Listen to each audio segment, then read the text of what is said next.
Saludos desde Simon Cinema y bienvenidos a otro nuevo asalto al tren aquí por el canal. Hoy os traigo una película súper mítica del género de la ciencia ficción y una película que con el paso de los años y el paso del tiempo se ha vuelto en toda una película de culto. Estamos hablando de nada más y nada menos que de Blade Runner del año 1982, dirigida por Ridley Scott y protagonizada por Harrison Ford. Una película que a día de hoy tiene muchísima relevancia, ya que no solo por su estilo, sino por toda lo que es su dirección, su fotografía y la filosofía que hay dentro de la propia cinta, ha traspasado todas las barreras y a día de hoy sigue teniendo una relevancia muy importante en todo lo que es la historia del cine. Así que antes de dar paso con el análisis, vamos con la escala de planos, los movimientos, las angulaciones y la composición dentro de la imagen.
Y vamos a hablar de Blade Runner, película del año 1982 dirigida por Ridley Scott y protagonizada por Harrison Ford. Hablar de Blade Runner es hablar de una película híbrida, ¿no? Ya que es la fusión de dos géneros. Por un lado tendríamos lo que es la ciencia ficción, lógicamente, y por el otro lado tenemos lo que es el género del cine negro, ¿no? Este género de las películas de detectives que intentan resolver un caso, etc. Creo que Ridley Scott, en su visión de crear esta ciudad de Los Ángeles en el año 2019, me parece que es todo un portento, ¿no? Ya que concibió la película de una manera muy oscura, muy nocturna, Y creo que concuerda perfectamente con las características del género del cine negro, ya que este género destaca sobre todo por su ambientación oscura, de misterio, de suspense, etc., ¿no? Me parece que son dos géneros que concuerdan súper bien y que aquí, en esta película, Ridley Scott lo hizo perfectamente, generando una de las mejores ambientaciones, en mi opinión, de la historia del cine.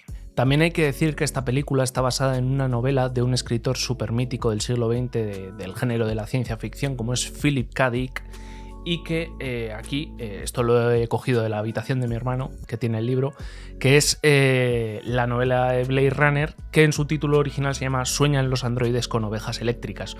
Un título muy curioso para esta película, pero que con el estreno de la película y en posteriores ediciones de esta novela ya se rebautizó con el título original de Blade Runner, quiero decir de la película, pero aún así el título original es Sueñan los androides con ovejas eléctricas. Otro de los puntos importantes de Blade Runner son sus personajes. Quizás el personaje más querido, más célebre, es el personaje de Roy Batty, interpretado por Rutger Hauer, que nos dejó tristemente hace 2 años este grandísimo actor. Y es importante destacar el personaje de Roy. Roy Batty es un replicante que tiene un límite de vida de 4 años y que tiene 2 grandes conceptos en todo lo que es su concepción como personaje. Por un lado tendríamos el concepto del superhombre de Nietzsche, ¿no? Ya que Roy Batty representaría todo lo que es la perfección humana, tanto física como mentalmente. Y por el otro lado tendríamos el concepto del mito de Prometeo o del cuento de Frankenstein, ya que vienen a decir lo mismo. Extrapolándolo a la película, hay que destacar que estos 2 conceptos del mito de Prometeo y de Frankenstein se ven reflejados en el personaje de Roy Batty, ya que es Roy Batty quien, con esa autoconcepción de sí mismo, de darse cuenta de que es un replicante, de darse cuenta del poco tiempo de vida que le queda, él se rebela contra su creador, ¿no? Se rebela contra toda la concepción que engloba su persona. Es decir, sabe perfectamente que va a morir, sabe que no le queda tiempo de vida y lo único que quiere es tener más tiempo. Y lo que quiere es eso, rebelarse contra la persona que le ha creado, pero que finalmente pues no consigue esta gran proeza, ¿no? de extender más su tiempo de vida, y que tristemente fallece en uno de los monólogos, por no decir el mejor monólogo y el más recordado de la historia del cine, yo creo, o uno de los más recordados y célebres de la historia del cine, que es el Lágrimas en la lluvia, ¿no?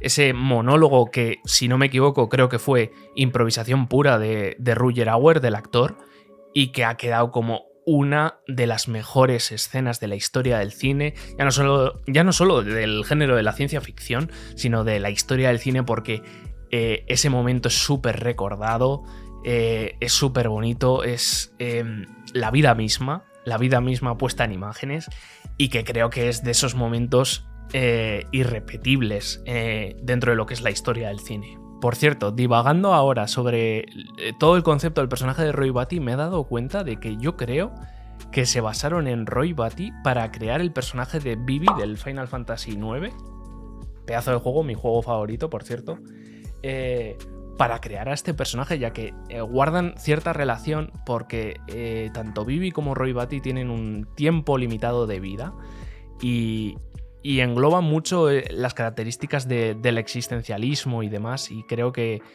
creo que se basaron en Blade Runner para hacer el personaje de Vivi del Final Fantasy IX. Y vamos con la gran pregunta que se genera al ver esta película, y que creo que a día de hoy se sigue generando esta pregunta. ¿Es Rick Deckard, el personaje que interpreta Harrison Ford, un replicante? Claro, aquí mucha gente va a decir, no es un replicante. Y la secuela de esta película, que salió en 2017, que es Blade Runner 2049, dirigida por Denis Villeneuve, desmentía todo esto de que Deckard, el personaje de Rick Deckard, fuese un replicante, ¿no? Ya que se le ve ya muchísimo más mayor y evidentemente deja claro que es un humano. Pero en el caso de la película original de 1982, la de Ridley Scott, no está tan claro de que Rick Deckard sea un humano. Es más, yo afirmo, y aquí lo digo, de que Rick Deckard es un replicante. Y hay ciertas pistas en la película que dejan ver claro que Rick Deckard es un replicante. Al inicio de la película, cuando Brian le está diciendo la misión que tiene que hacer a Rick Deckard, dice que 6 replicantes estaban en una nave espacial y que se han escapado. 6 replicantes, dice 3 chicas y 3 chicos. Vale, las chicas tenemos a Pris, tenemos a Zora y tenemos a Rachel. Y en el caso de los chicos, los conocidos son Leon y Roy, con lo cual faltaría el tercer chico. Y durante toda la película te quedas pensando, falta un tercer replicante, ¿no? Para completar este grupo de 6. Y entonces empiezas a dudar de si es realmente Rick Deckard ese replicante, el sexto replicante. A lo largo de la película también podemos observar cómo Rachel en un momento determinado le pregunta si se ha hecho a sí mismo el test Voight-Kampff, ¿no? El test de empatía emocional para determinar si eres un humano o si eres un replicante. Y es un momento súper importante ese, ya que te hace jugar con la cabeza en el sentido del pensamiento de decir, oye, ¿y si Rick Deckard es un replicante? Y por otro lado tenemos ya lo que sería la prueba que concluye de que Rick Deckard es un replicante. Los replicantes tienen implantes, tienen recuerdos que han sido implantados pues, por sus creadores. En el caso de Rachel tenemos que tiene los recuerdos de la sobrina de Tyrell, el magnate de la Tyrell Corporation, y dice, tienes implantes, tal. Y entonces Rachel se da cuenta de que ella es una replicante. En el caso de Deckard hay un momento que lo deja claro, y es cuando tiene el sueño del unicornio, que por cierto, voy a sacar aquí del baúl de los recuerdos, porque a mí me gusta mucho el origami y la papiroflexia, y gracias a esta película, gracias al personaje de Gaff, interpretado por Edward James Olmos, uno de los actores más míticos, y por eso llevo la camiseta de Miami Vice, porque salía haciendo de jefe de policía. Gracias a este personaje, a Gaff, que es un detective, aparte de Rick Deckard, del departamento de policía, quiero decir, es un personaje súper heredado del cine negro, quiero decir, y que tiene 3 momentos en la película, 3 momentos en los que hace 3 figuras: una gallina, un hombre y estos preciosos unicornios que tengo aquí, que supongo que haré zoom para que los veáis mejor, y que en el final de la película el último origami que realiza es un unicornio. Entonces te pones a pensar en el momento en el que Rick Deckard tiene el sueño del unicornio. ¿Cómo sabe Gaff que Rick Deckard sueña con unicornios? Entonces te das cuenta de que Gaff es el único personaje en toda la película que sabe que Rick Deckard tiene ese pensamiento, tiene esos recuerdos, tiene esos sueños. Y entonces es la clave para determinar de que Rick Deckard es un replicante. Y se va con Rachel y bueno, punto. Fin de la película, sí, spoiler, pero ya han pasado muchos años, no pasa nada. A lo que voy es a que deja claro esta película, con el corte final y en el corte del director, si no me equivoco, ya que hay 7 versiones de la película, pero con esas 2 versiones, el corte del director y el corte final, creo que deja más que claro que Rick Deckard es un replicante. Y las pruebas las tenéis ahí, cada uno que se haga las elucubraciones que quiera con respecto a lo es, no lo es, qué está pasando en esta película, ¿no? En mi opinión, sí que es. Y el sueño del unicornio y el detallito de que haya un unicornio lo deja más que claro. Y yo creo que es en ese instante, cuando recoge el unicornio Rick Deckard del suelo, cuando ya es consciente total de lo que está pasando y de lo que es. como personaje, quiero decir, es un replicante. Para mí Gaff me parece el personaje determinante de esta película y me parece la clave para todo. Y tiene para mí la mejor frase de toda la película, que es ya cuando está Deckard en la azotea, ¿no? Lloviendo a cántaros, y de repente coge y le dice: lástima que ella no pueda vivir, pero ¿quién vive? Que es la frase que se repite cuando Rick Deckard recoge el unicornio de origami, y es brutal. Para mí eso es historia del cine. No te voy a decir por encima del monólogo de Roy Batty, pero para mí es súper matadora esa frase.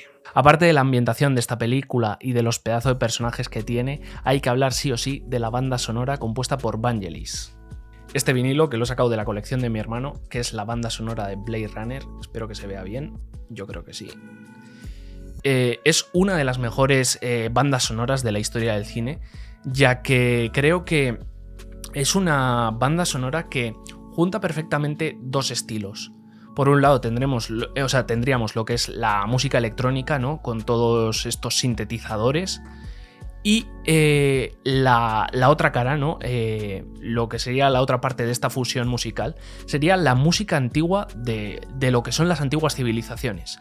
Yo me acuerdo en una clase cuando estaba en bachillerato estudiando griego, que mi profe de griego era súper fan de esta película, nos la puso de hecho en un momento determinado del curso, y en una de las clases de griego nos puso la típica música que interpretaban y que cantaban la gente de la civilización griega, de la antigua Grecia. Y quizás no en cuanto a lo sonoro, sino en cuanto a lo vocal, ya que si escuchas canciones de aquella época y las pones junto a las partes vocales en las que podemos escuchar la voz de una mujer en la banda sonora, a mí me recordó mucho, ¿no? Y creo que es la fusión de estas dos músicas, ¿no? De la música antigua, de las antiguas civilizaciones, pues en este caso yo creo que es más la griega que cualquier otra civilización, y por otro lado tendríamos lo que es la música electrónica con todos estos sintetizadores, marca de la casa de Vangelis, ¿no? Uno de los compositores más importantes de la historia del cine, y que creo, si no me equivoco, que Vangelis creo que estuvo tocando en algún instante con la banda de rock progresivo Yes, si no me equivoco, pero ya lo chequearé. Por cierto, una recomendación que os hago, que tenéis que ir a ver sí o sí, que supongo que dejaré por aquí arriba un enlace para que vayáis a verlo, que es que vayáis a ver el cortometraje de Swan Bregua, Aledis, ya que tiene bastante que ver en cuanto a lo que es el género, ya que su corto es de ciencia ficción, tomando como referencia un relato de Isaac Asimov, uno de los autores más míticos de la ciencia ficción, ¿no? Y que creo que os tenéis que pasar, porque creo que ese corto tiene mucho, o sea, bebe mucho de esta película, de Blade Runner, y que creo que no podéis pasar por alto. La dirección y el montaje por parte de Swan es increíble, y la dirección de fotografía por parte de mi queridísima Ainhoa Roa, no os la podéis perder por nada del mundo, porque me parece que hicieron un trabajo excepcional ambos. Y no os lo podéis perder, así que por aquí arriba os dejaré ya la tarjetita para que vayáis al vídeo y lo veáis, porque me parece que es un gran cortometraje, visualmente y todo, en general. Y eso, o sea, en plan, para que veáis que la trascendencia que ha tenido una película como es Blade Runner, y que a día de hoy, gracias a toda esa trascendencia que ha transmitido a lo largo de generaciones y generaciones, a día de hoy sigue siendo un gran punto de partida para decir: quiero hacer un cortometraje, una peli, una serie con la ambientación de Blade Runner, o que tenga ese aspecto de ciencia ficción que tiene tan cyberpunk y así, ¿no? Y creo que es un corto que tenéis que ver sí o sí. Pues bueno, aquí se va a quedar este asalto al tren de Blade Runner de Ridley Scott del año 82 y protagonizada por Harrison Ford. Decir que, ya como conclusión, Blade Runner es una de las grandes películas de la historia del cine que en su momento no fue para nada valorada y que a día de hoy evidentemente que se ha valorado, pero tendríamos que haber, o sea, en plan, la gente cuando salió tendría que haberla valorado, porque me parece que es una película súper adelantadísima a su tiempo. Y hay que decir una cosa muy importante, es la tercera película de Ridley Scott. Empieza su carrera con la ópera prima Los Duelistas del 77, que para mí prácticamente es mi peli favorita del director, es buenísima, no os la podéis perder. Continuó con Alien, el octavo pasajero, que comenté en un duelo entre Alien y La Cosa, que os lo dejaré seguramente por aquí arriba para que lo veáis. Claro, vienes de hacer Los Duelistas, Alien, el octavo pasajero y ahora Blade Runner. Claro, yo, si hubiese sido un espectador de la época, diría, este hombre va a más, es que va a más y no para. Lo que pasa que no sé qué pasó, tanto por la crítica como por el público, que no fue acogida bien esta película. Y me parece, no voy a decir una falta de respeto, pero me parece algo súper wow, como, o sea, en plan, visualmente y los temas que trata, me parece que debería haber sido una película súper mega ultra rompedora en su día, y que yo creo que la gente no llegó a entender. Quizás con el paso de los años y meditándola, pues ha llegado al puesto donde está, ¿no? A ser una de las películas de culto que todo el mundo tiene que ver sí o sí, no solo por su calidad visual, sino por la trascendencia filosófica que tiene tanto sus personajes como la historia. En fin, no me enrollo más, porque es que si no me voy a pasar horas y horas hablando de cine, de Blade Runner y de origamis de unicornios. En fin, espero que os haya gustado el vídeo. Ya sabéis, si queréis comentar algo, si queréis comentar si Rick Deckard es un replicante o no, dejadlo ahí abajo en los comentarios y me decís y debatimos lo que queráis. Y eso, si os ha gustado el vídeo, dadle un like, suscribíos y nada, nos vemos en el próximo vídeo.